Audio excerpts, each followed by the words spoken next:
Hi, you're joining me live at the Javits Center for the Nest Summit. My guest today is Matt Diserio, CEO of Water Asset Management. Matt is an expert on water and everything water, and definitely the person that first introduced me to the concept of what the risks are around climate change.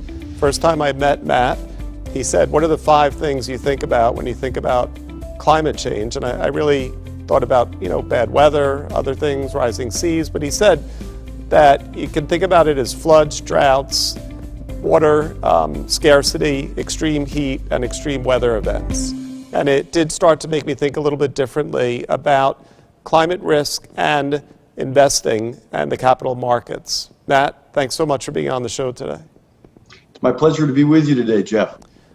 So Matt, what was the first trigger that got you started on investing in water?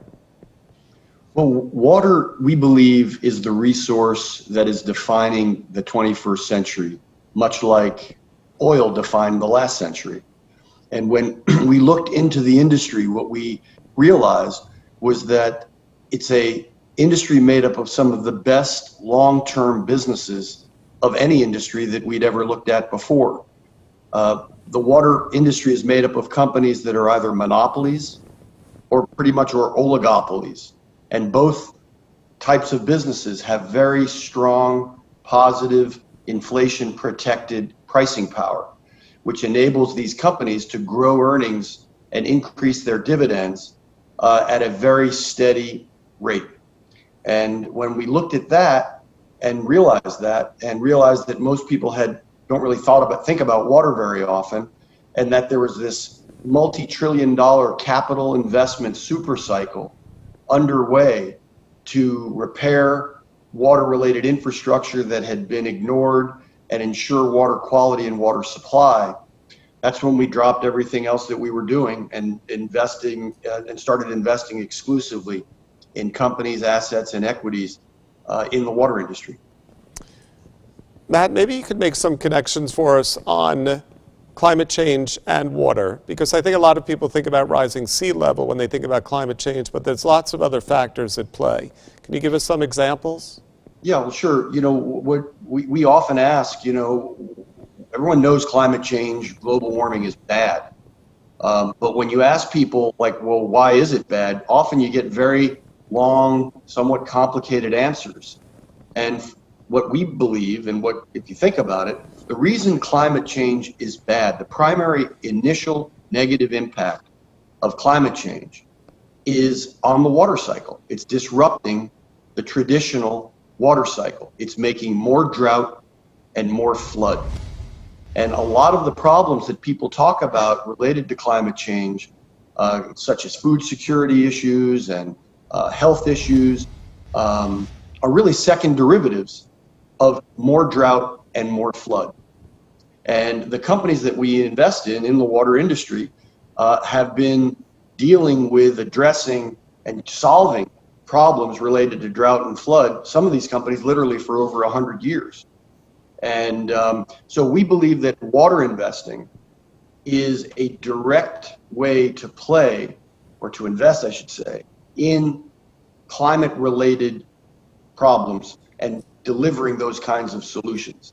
And what we really like about the water industry is not only the return profile of the companies, but the fact that they're companies where we're able to measure the positive impact that the companies are having by either delivering more water, getting more water to more people, treating more wastewater, and doing it with a greater percentage of renewable energy, which is a trend that's occurring in the industry. Matt, that's great. Give us some examples of how you actually invest and how you could create a diversified portfolio around water as a theme. Sure. So we have 2 teams at Water Asset Management that operate independently. One is the public equity team, which invests in global listed water stocks around the world. And these companies are regulated water utilities, long-term water, wastewater, and desalination concession business models, companies that manufacture everything water related, pipes, pumps, meters, treatment, chemicals and membranes, engineering companies that build water-related infrastructure, as well as all different kinds of water-related technologies. There are a number of different mega trends occurring in the development of water-related technologies. And then we have a private equity team that's separate that invests in water rights in the Western United States.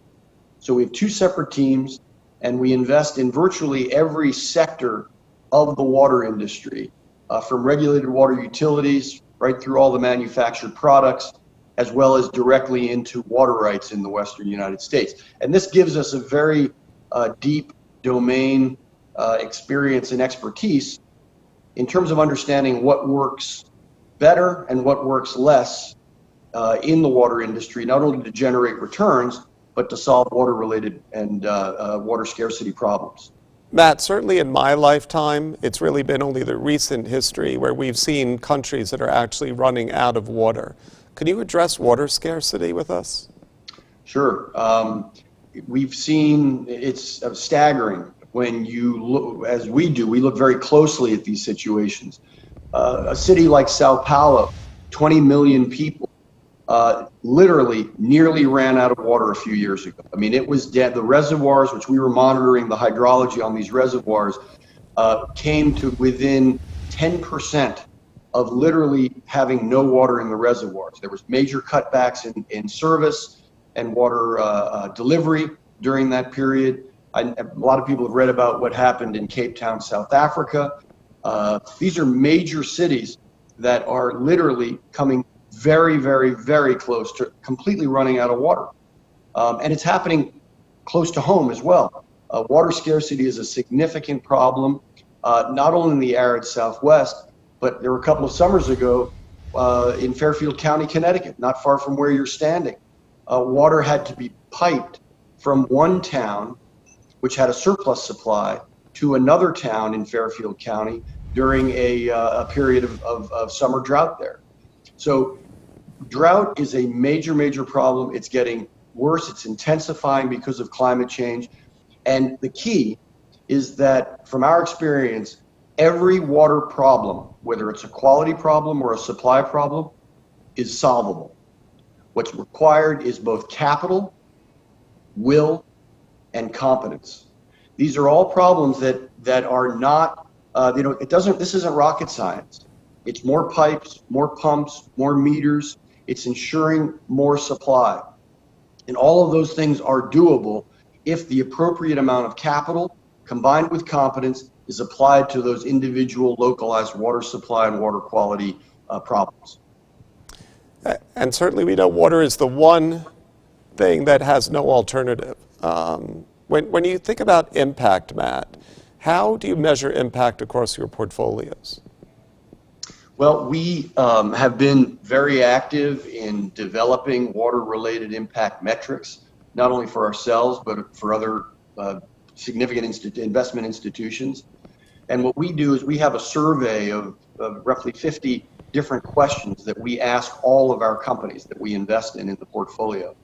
And we're still generally in very early days in terms of companies being able to answer all these questions. They're working on it and they're getting better, but it's still, as I said, very early in their company's capacity to really measure how much water, how much electricity they use, and how they apply that water to each unit of production. And that's something that we're very much involved in helping our companies get their arms around.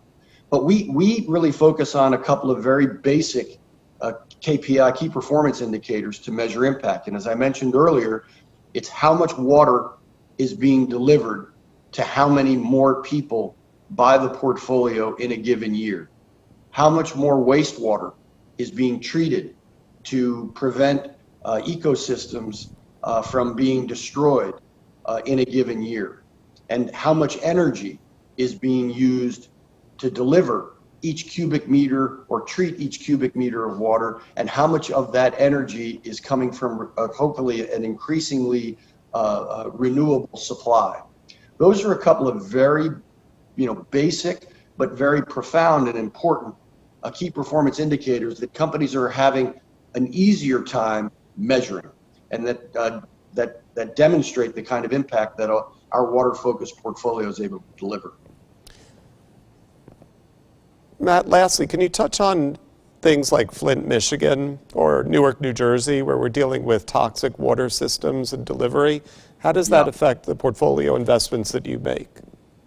Well, the significance of Flint, Michigan, and Newark and there are literally thousands of water systems in the United States that are dealing with problems around lead and other contaminants in water systems similar to Flint and other cities. The significance is that Flint was really like the bell tower, the canary in the coal mine that woke up more people, consumers, regulators to the significance of this problem. And as I mentioned earlier, all these problems are solvable. And what it requires is capital, the application and investment of that capital in an appropriate way. And what it also requires is appropriate pricing for these water and wastewater related services in order for all the costs associated with that capital to be appropriately allocated. And so that's really the significance of Flint, and it's increasing the awareness amongst a broader range of people, both in policy and at the consumer level, to the need for growing and increasing amounts of capital to solve these problems. And again, the companies we invest in are the ones that provide those solutions. They provide the treatment, they provide new pumps, they provide meters, which enables water and wastewater services to be properly measured. And it's just indicative of the very significant capital investment super cycle that's not only essential, but is underway to begin to address these problems. And it's going to take decades to do this. And that's one of the reasons that we believe we're in what we think is like a 50-year secular bull market trend to invest in the companies in the water industry that provide these kinds of solutions that Flint and Newark are indicative of. Thank you, Matt, for joining us at the Nest Summit. And as you've heard Matt tell us, there's risks and opportunities with everything that we look at around climate change. But the one resource that we can't live without is water. Thank you so much, Matt. Thanks, Jeff.